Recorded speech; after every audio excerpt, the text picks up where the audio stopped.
Muy buenas tardes con cada uno de ustedes. Hoy vamos a exponer nuestro proyecto denominado Bomba de Agua.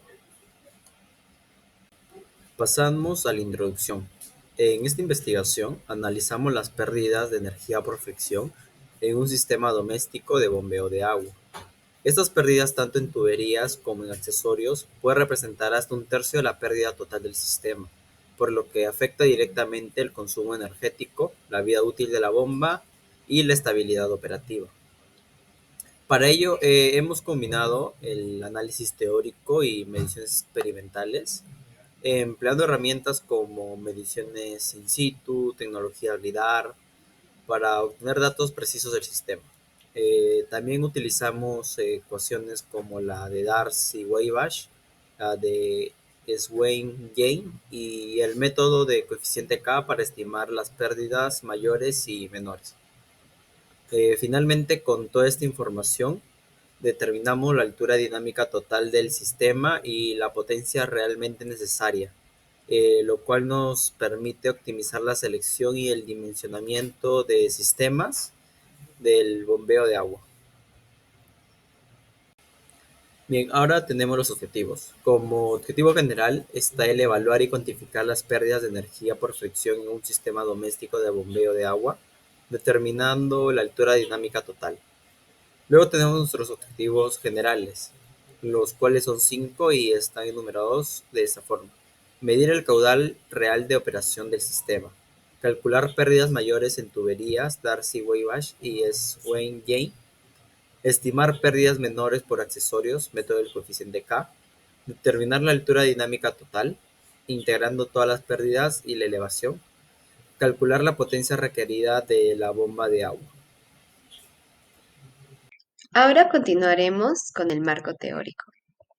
Para comenzar, el análisis del flujo de energía en tuberías se va a basar en la ley de conservación de la energía, que es un principio que nos va a permitir entender cómo la energía del fluido cambia a medida que circula por una red hidráulica.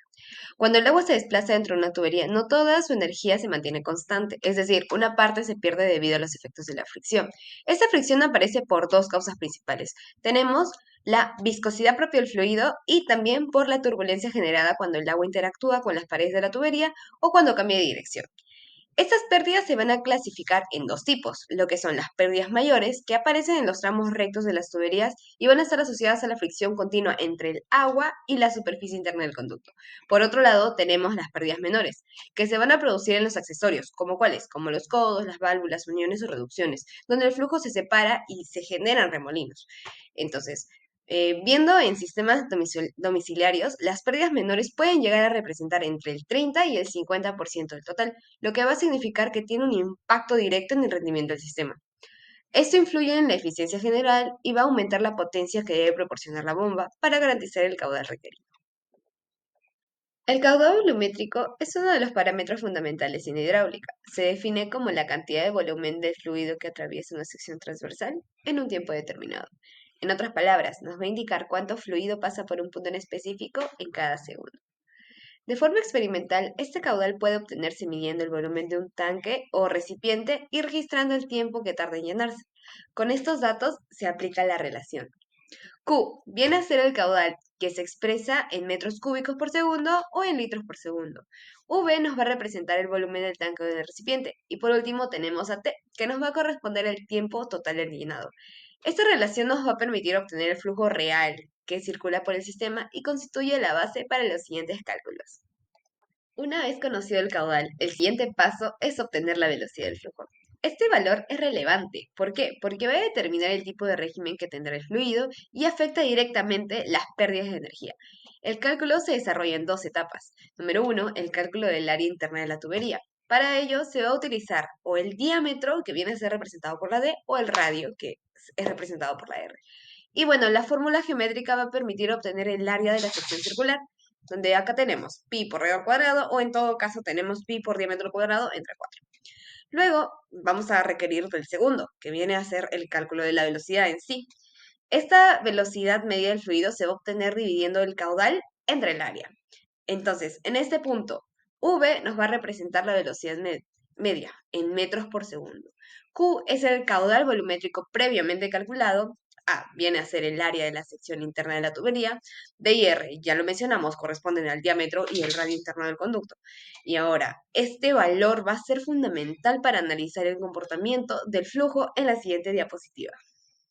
Para clasificar el comportamiento del fluido se emplea el número de Reynolds, que es un parámetro adimensional que relaciona las fuerzas inerciales con las fuerzas viscosas del fluido.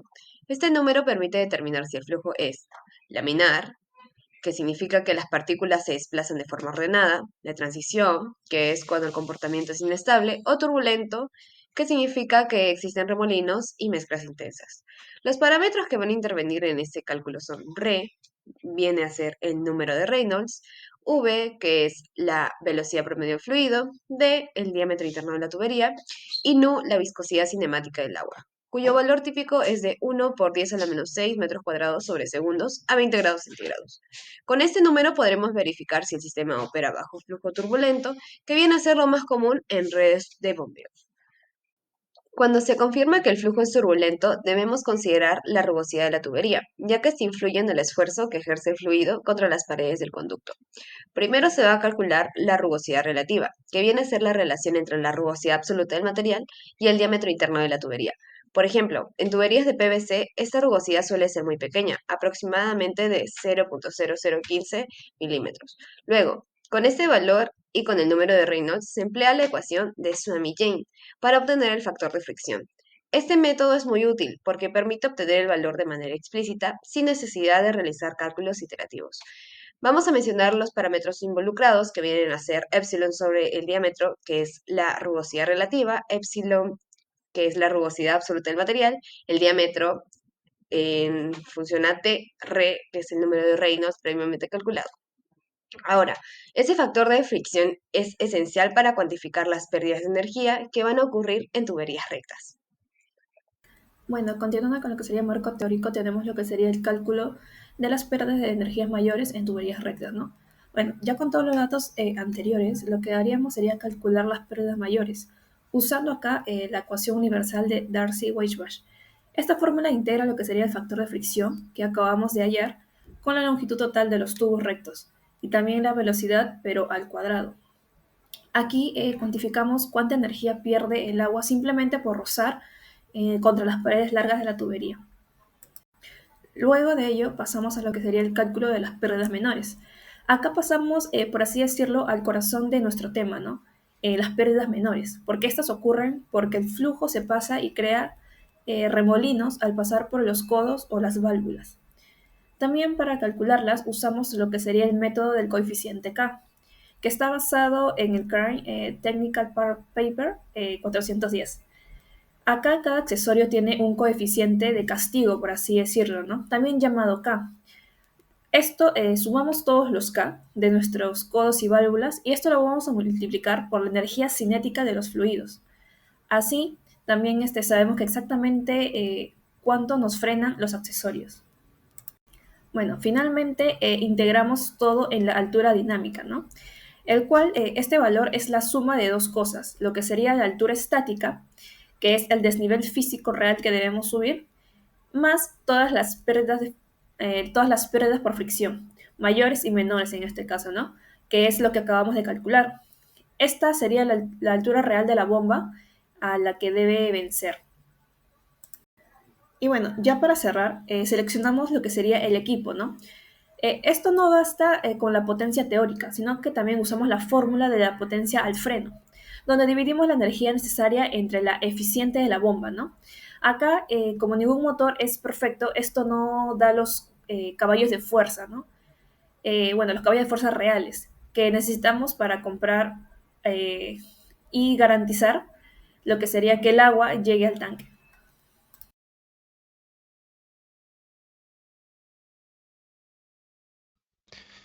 Bueno chicos, mi nombre es Darío y ahora voy a explicar la metodología que usamos para realizar ese estudio.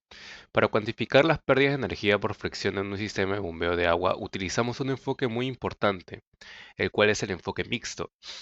¿Y por qué es mixto? Pues ya que combina tres componentes fundamentales que les voy a detallar en este PPT. El primero es el componente teórico. Esto significa que utilizamos ecuaciones matemáticas comprobadas en la mecánica de fluidos. Y todas esas ecuaciones están respaldadas por décadas de investigación en ingeniería de fluidos y son estándares en la industria. El otro componente es el experimental y aquí pues medimos directamente el sistema real de bombeo. El margen de error en nuestras mediciones fue de 3,8% a 4,5%, y lo que significa que nuestros datos son pues precisos, se podría decir. Usamos la tecnología LiDAR, que es un sensor láser que viene en los iPhones modernos, específicamente en la aplicación llamada MISUR. El tercer componente es el componente empírico, y esto pues valida nuestros cálculos utilizando datos experimentales ya probados en industria. ¿Y de dónde nosotros sacamos esos datos? Pues usamos normas internacionales y también revisamos algunos catálogos técnicos de los fabricantes de las bombas, del Rotoplas, y nos dieron datos específicos de los productos. Y pues esto garantiza que los coeficientes que usamos corresponden a condiciones reales de funcionamiento. Y bueno, la combinación de esos tres componentes, teoría, experimentación y validación empírica, es lo que hace que nuestro enfoque sea mixto. ¿Y por qué eso es importante? Pues porque los cálculos teóricos los verificamos contra mediciones reales, también las mediciones reales las validamos contra datos comprobados de la industria, y todo junto nos garantiza resultados precisos, reproducibles y aplicables, y justo directamente a este sistema de bombeo específico.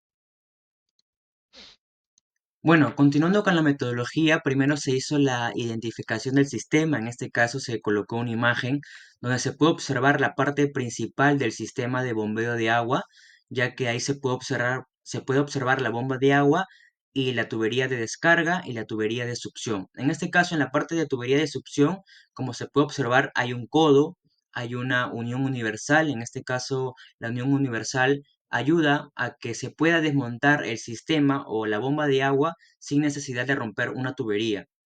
Luego también se puede observar la bomba de agua, y en la línea o en las tuberías de descarga se puede observar también una tubería, bueno, una unión en forma de T, una unión universal también que, como mencioné, ayuda a desmontar el sistema sin necesidad de romper una tubería. También se tiene la válvula de registro, que va a permitir el paso o no del flujo, que en este caso va a ser el agua.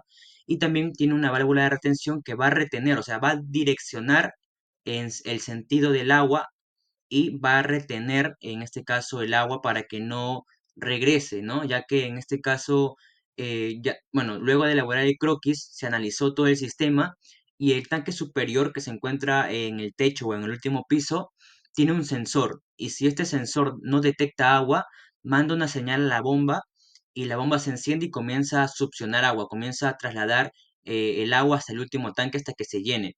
Se llena, el sensor lo detecta, se apaga el motor, pero aún quedaría agua en la tubería de descarga, y esa agua caería por la gravedad y podría golpear la bomba, y se generaría un daño. Habría tal vez algunas fallas con la bomba de agua, y para ello la válvula de retención retiene, ¿no? Hace que no, el agua no se regrese. Teniendo en cuenta ello, ya se elaboró el croquis de todo el sistema de bombeo, teniendo en cuenta la válvula de pie, que se encuentra en la parte subterránea junto al tanque subterráneo, bueno, la bomba en este caso, que vendría a ser el sistema principal, y bueno, los distintos codos que se observó en todo la elaboración del croquis, junto al tanque que se encuentra en este caso en el último piso, ¿no? El cual tiene un sensor, al igual que la bomba, bueno, al igual que el tanque subterráneo. Luego de identificar el sistema de bombeo, como se mencionó, se elaboró un croquis de todo el sistema en general, desde el tanque subterráneo hasta el tanque que se encuentra en el último nivel. Este croquis al inicio no tenía medidas, y para ello se utilizó el sensor LiDAR del iPhone para poder medir la longitud de las tuberías, ya que había zonas con difícil acceso, ¿no? Como por ejemplo las tuberías de descarga, que no tenían algún soporte para poder utilizar la wincha, y no había esa comodidad, ¿no? Para poder utilizarla.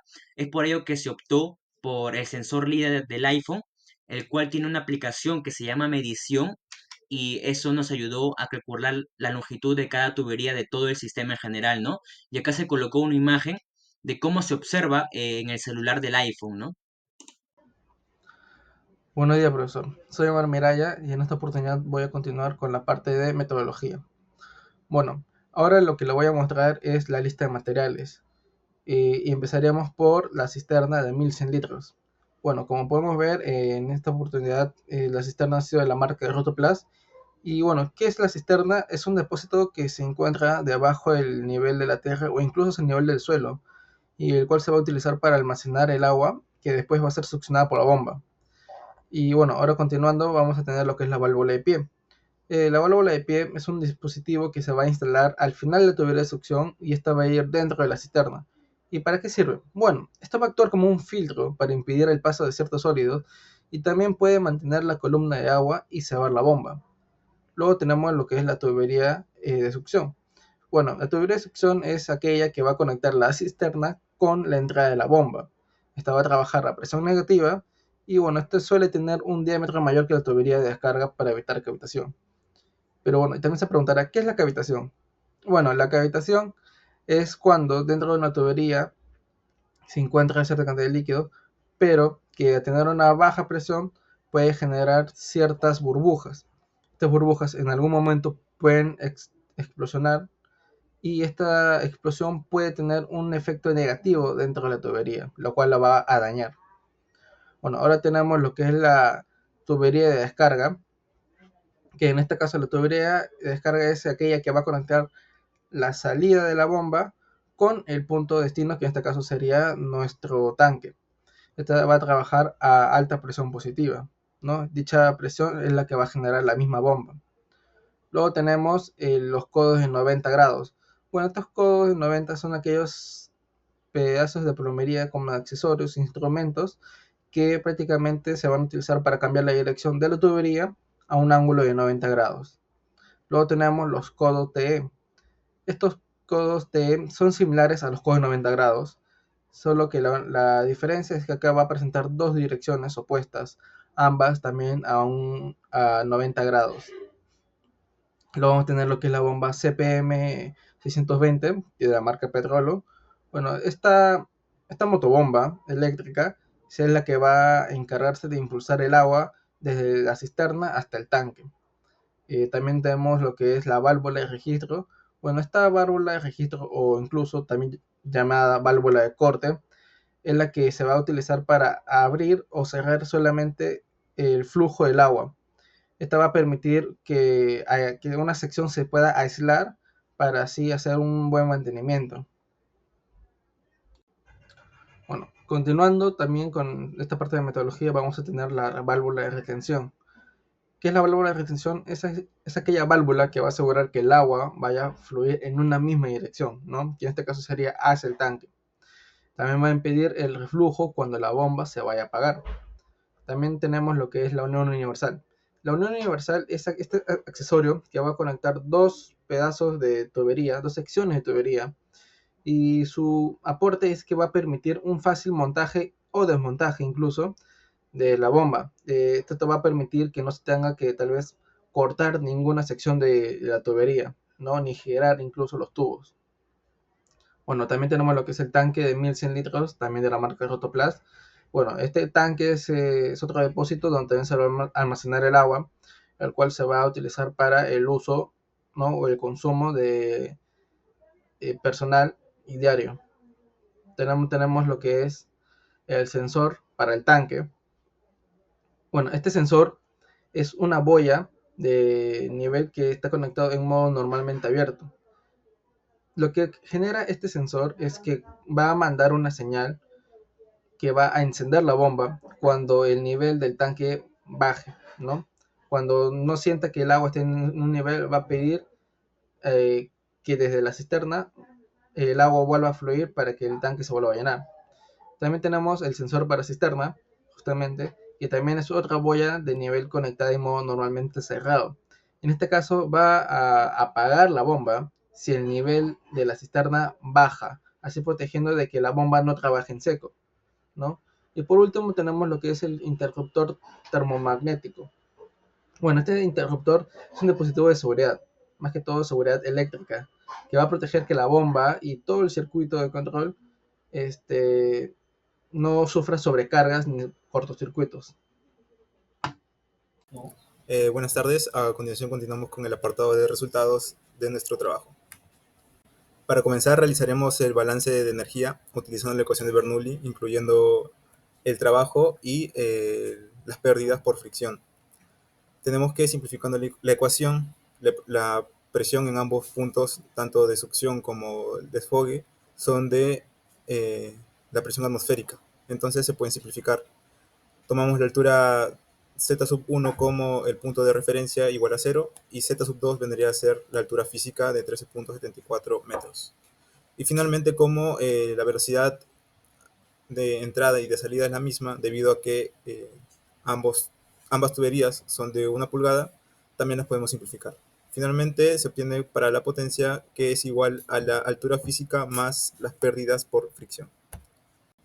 Continuando con el cálculo de las pérdidas por fricción, comenzamos hallando el caudal, sabiendo que el tanque se llena en 20 minutos y tiene una capacidad de 1100 litros. Utilizando la ecuación de caudal igual a volumen sobre tiempo, tenemos que el caudal es de 0.917 litros por segundo y en unidades del sistema internacional 0.000917 metros cúbicos sobre segundo. Continuando, hallamos el cálculo de la velocidad, sabiendo que el caudal asimismo es igual a la velocidad por el área.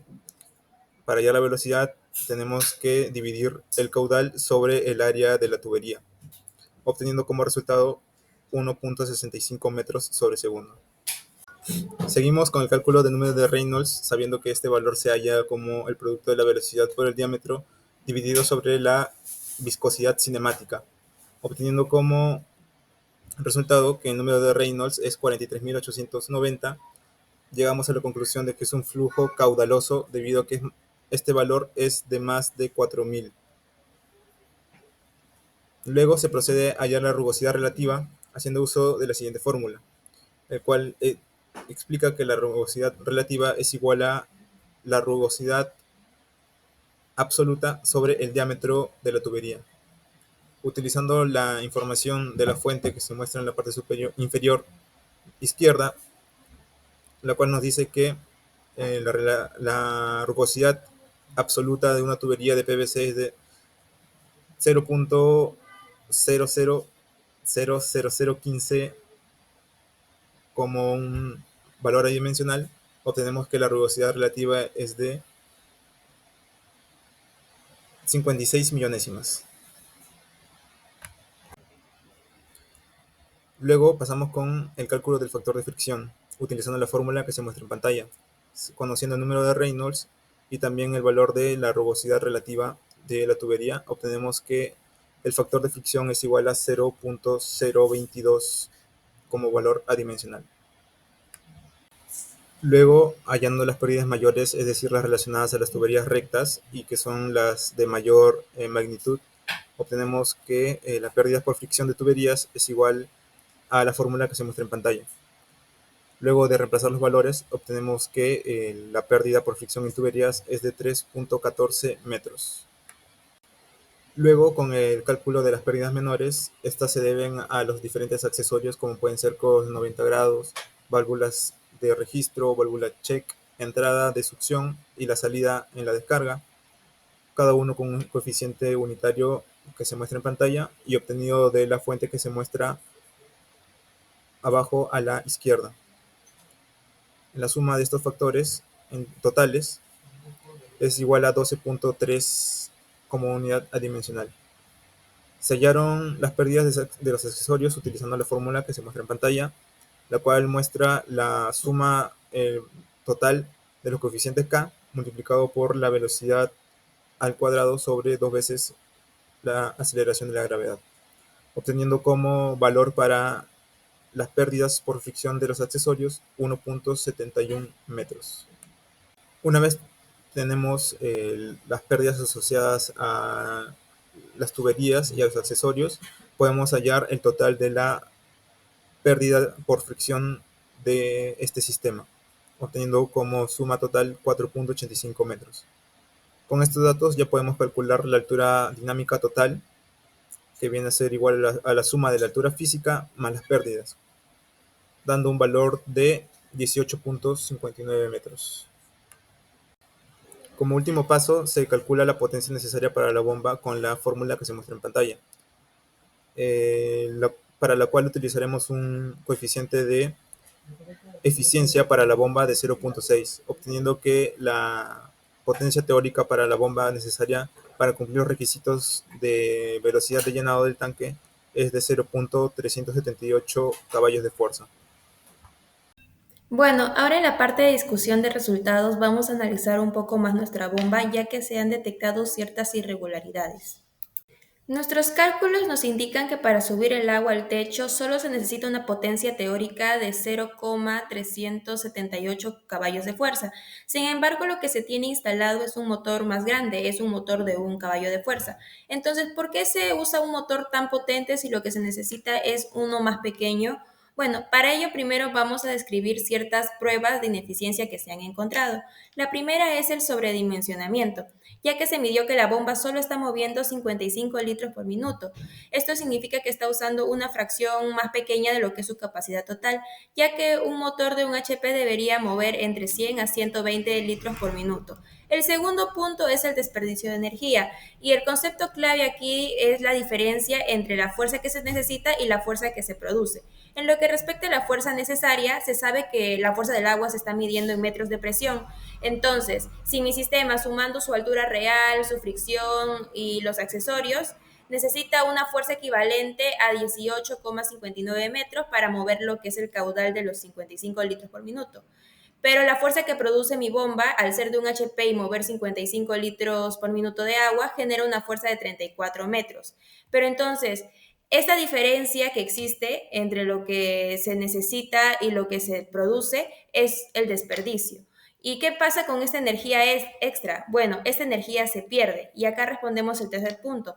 ¿Dónde se pierde? Lo que se cree es que esta energía sobrante se está disipando porque existe la presencia de alguna válvula que está parcialmente cerrada o incluso tendría acumulación de sarro o residuos, lo que haría que se ahorque el flujo de agua, obligando a la bomba a trabajar forzada para nada.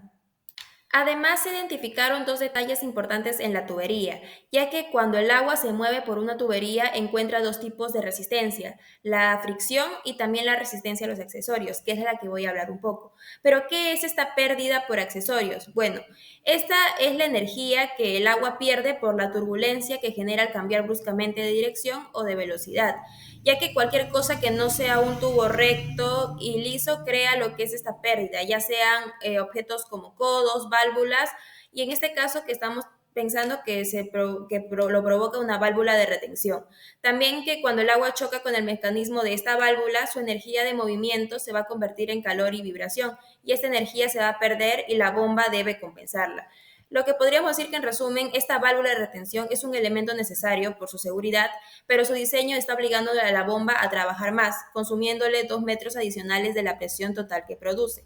El segundo punto es un punto positivo. El flujo es uno ideal, ya que afortunadamente la velocidad del agua es la correcta, ya que viaja a 1,65 metros por segundo. Y esto es bueno porque el flujo es lo suficientemente rápido para no dejar que se acumule suciedad y tampoco es tan rápido como para causar ruidos o problemas de presión en lo que es la tubería. Continuando con las discusiones, la decisión de seleccionar el motor de un HP se justifica plenamente al considerar limitaciones prácticas e inherentes en la ingeniería, más allá de cálculos teóricos. Por ejemplo, nosotros realizamos un cálculo teórico de 0.38 HP, el cual ignora las pérdidas reales que se dieron, como por ejemplo la fricción y el calor, que son inevitables en cualquier motor. Al incluir la eficiencia, en este caso del motor, la potencia que se necesita aumenta a 0.7. Por lo tanto, el motor con potencia de un HP no es un exceso, sino también es una elección práctica, robusta y que se adapta y garantiza el rendimiento operativo del sistema. Por otro lado, viene la realidad del mercado. En este solamente se venden motores con un modelo estándar comercial, que es 0.5 HP. No tienen como lo necesitamos, que es 0.75 HP, el cual ese es el que se requiere actualmente. Entonces, se confirmó que el 0.5 HP que están en los mercados no tenía la fuerza suficiente para una altura total de instalación. Por lo tanto, se dio un salto obligatorio a un HP para que ésta pueda asegurar su eficiencia. Como razón 3 está el control de seguridad del sistema robusto. Esta razón es la más importante, ya que se encontró una discrepancia de 6 metros en la medición de altura con el sensor LIDAR. ¿Qué sucede con esto? Que esta incertidumbre suma a posibles imprevistos, como ya sea tuberías sucias o una caída de voltaje, etc. Entonces, al sumar estos imprevistos se requiere un margen de seguridad. Entonces, el motor de un HP proporciona esta seguridad operativa para que el sistema funcione bien en todo momento. Bien, ahora vamos a pasar a las conclusiones. Como conclusión principal, tuvimos que se pudo confirmar que las pérdidas de energía por fricción en el sistema doméstico de bombeo son significativas. A partir de las mediciones experimentales, obtuvimos un caudal de 0.917 litros por segundo, determinado mediante el tiempo real de llenado del tanque. Las pérdidas mayores calculadas con Darcy Weisbach y Swain Jay sumaron 13.14 metros, mientras que las pérdidas menores mediante coeficiente K aportaron 1.71 metros, lo que representa aproximadamente el 35% de toda la fricción del sistema. Integrando todas las pérdidas más la elevación, pudimos determinar que una altura dinámica total de 18.59 metros, que es mayor que la altura física del sistema debido al efecto combinado de fricción y accesorios. Finalmente, la potencia necesaria para operar el sistema resultó de 0.378 HP, lo que evidencia que la bomba instalada de 1 está sobredimensionada, por lo tanto opera con menor eficiencia. Esto demuestra que un análisis hidráulico adecuado permite optimizar la selección de bombas y reducir costos energéticos.